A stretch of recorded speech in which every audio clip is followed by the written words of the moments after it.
Gautama, he was attempting to cross a small river which was known as Niranjana. Suddenly he realized the pointlessness of everything that he's been doing. All this physical torture that he's been doing with himself. Suddenly he realized everything that he's looking for is right here. He's been desperately trying to go towards truth. Suddenly he realized there is no going towards truth. If you just open up, it's right here.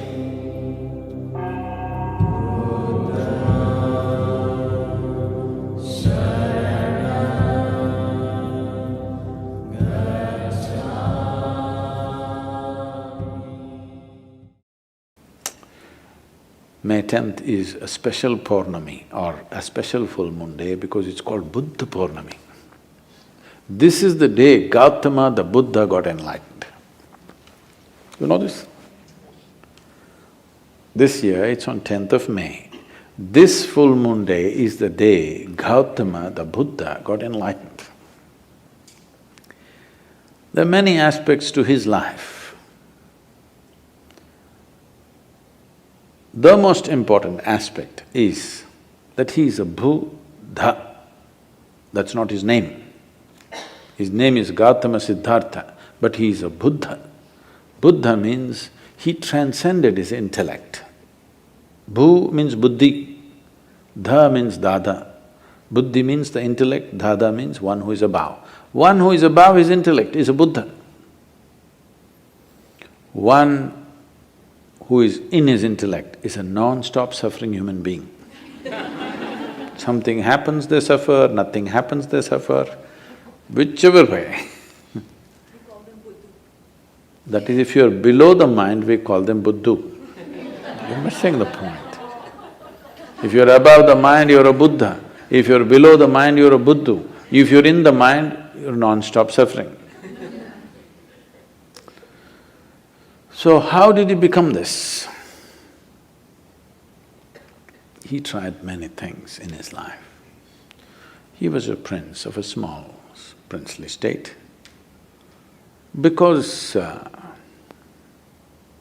some yogi predicted that this will either become a great emperor or become a great sage.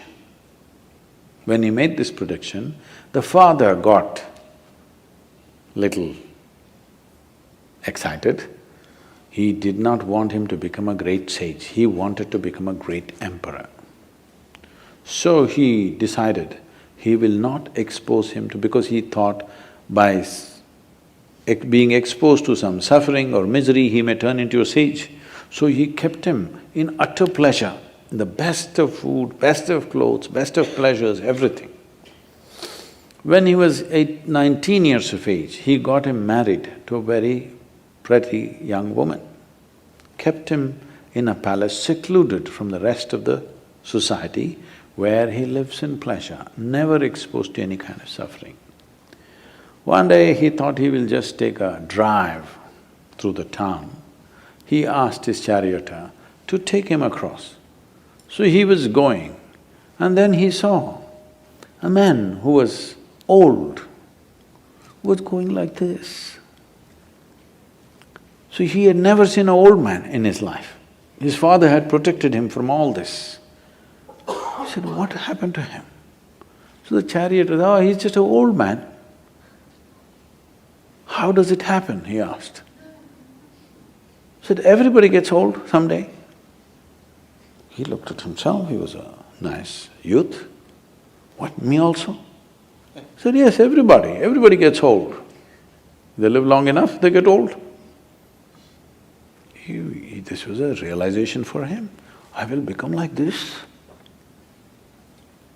Then he saw a man lying on the street who was ill with something, not able to get up, in great suffering. He said, stop, what is this guy? What's he doing? He said, oh, he's sick, unfortunately. What does that mean? He said, my body, sometimes it gets sick, can happen to anybody. It can happen to just anybody. Me, a prince, it can happen to me. It can happen to anybody. Then he said, oh, I can become like this. Then they were going further, he was completely disturbed by this. Then he saw a funeral.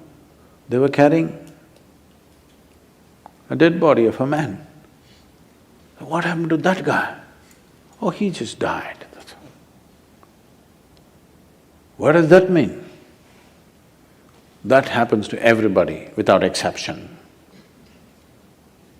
Then he said, what am I doing? Just eating, pleasures, nonsense, what am I doing with myself? And he struggled, he went into turmoil within himself. This suddenly being a prince and these pleasures and all this palace suddenly broke apart for him, and he started looking, what is the point of all this? This is going to get old, this may get sick, for sure this will be dead. What am I investing my entire life in this? But by then he had an infant boy. He looked at his wife and his child, this loving wife and this lovely little baby. He could not leave. He struggled and struggled and struggled. By then, a little over 1.25 years passed. When the boy was 1.5 years of age, he could not hold it anymore. In the middle of the night, like a thief, without telling anybody, he slipped out of the palace and left for good. He went in search, I want to know the truth about this life. So he went from school to school. He pursued 8 different forms of samadhi.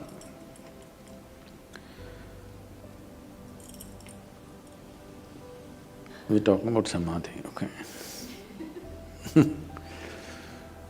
He pursued 8 different forms of samadhi. He saw all of them were wonderful experiences, but still it did not liberate him. So in this condition, he was walking as a samana. There's a certain system of practice called as samanas. Their fundamental practice is this: they will never ask for food. You should not go in pursuit of food because they want to beat the fundamental instinct of survival. No matter what, you're always going in pursuit of food, please understand this. You may complicate it in so many ways, but fundamentally, you're talking so much about economy means you're just thinking about survival all the time, isn't it? Survival glorified, but still it is survival. So one fundamental sadhana for them is, you never pursue your instinct of survival. You simply keep going. So samanas used to just walk, never asking for food. But the culture was sensitive. If they saw a spiritual person walking, people will cook at home and run behind him and serve him wherever he is, because they know he will not ask for food. Today, if you become a samana, you will walk yourself to death. Those days, people were sensitive to his sadhana and responded. So there were thousands of samanas walking the country. So Gautama became a samana. And even if you are not asking for food, you will walk near a town, so that food will come. But Gautama took it too seriously and just walked. He became all bones, just bones and a bag of skin, like that he became. Then he came to a place where there was a river called Niranjana. Unfortunately, that river is gone now, no more river. Just about 18 to 20 inches of water, maybe moving little rapidly. He stepped into it, halfway down into the river, he did not have the energy to cross. There was a tree branch, a dead branch, he just held on to it. He doesn't have the strength to take the next step, but he's not the kind of man to let go. He held on, we don't know for how long, people say for a very long time. Maybe it was 2 minutes, When you're feeling so weak, those 2 minutes might have looked like many years. Then as he hung on, he just realized, what is it that I'm striving for? What is it I'm wandering the entire country, growing from school to school, learning this, learning that, what is it that I'm looking for? Then he realized, there's really nothing. This life is on. All I have to do is just take away the barriers which are not allowing me to experience this.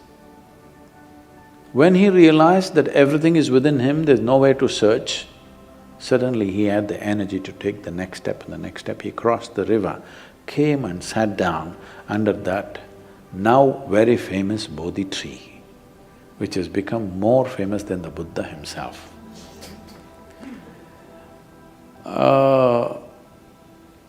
A part of the tree, a remnant or a progeny of the tree still exists in Bodh Gaya. And he sat under the tree. It was this full moon night which is coming now, on 10th of May. He sat there and he sat there with this determination. Either I must see the ultimate nature of my existence now, or I will sit here and die. I will not open my eyes till I know this.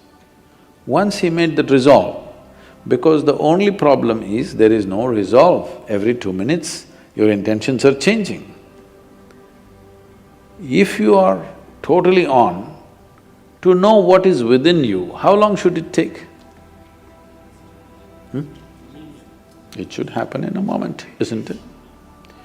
Because there's no distance to travel. Time is a quantity which is necessary only when there is a distance to travel, isn't it? If there is no distance to travel, if I ask you, how long does it take for you to sit here? You're already sitting. It's already there. It doesn't take any time. So you are already alive and on. It doesn't take any time for realization because you don't have to do anything particular. When he saw this, he was fully enlightened and the moon was shining. And he had not eaten for many months on end properly. Years, actually 4 years he was a samana. And people around him, he had gathered about 5 disciples, I think. These guys thought he's real because he doesn't eat, he's really rigid. And they saw he's in some state, exuberant state, and they could see the light on his face. Then they were waiting for him to open his eyes and give the teaching. He opened his eyes, looked at them, smiled and said, "Cook something, let's eat." They were totally disappointed, they thought he's lost it. They walked with him for 4 to 8 years, when he had nothing but torture. When he got enlightened, they left him. Because they wanted to hear something severe. He said, "Cook something, let's eat. We've been wasting our time."